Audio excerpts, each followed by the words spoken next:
મુન્દ્રા વિસ્તારમાં પોલીસે એક મોટી સફળતા મેળવી છે।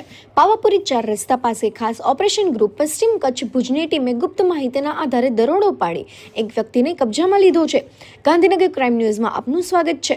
પોલીસે મેકુવર ખ્યાતા રાય, ઉંમર 30 વર્ષ, મૂળ બિહારના રહેવાસી, હાલ રાઇસા સ્ટાર પ્લાઝા મુન્દ્રામાં રહેતો હતો, તેના કબજામાંથી કુલ 4.300 કિલો ગાંજો, બજાર કિંમતે અંદાજે 4,53,800 રૂપિયા જપ્ત કર્યું છે। સાથે સાથે તેના પાસેથી 2 મોબાઈલ ફોન કિંમત 8,400 રૂપિયા તથા રોકડ રૂપિયા 504 મળી કુલ મૂલ્ય 4,52,705નો મુદ્દામાલ જપ્ત કરવામાં આવ્યું છે।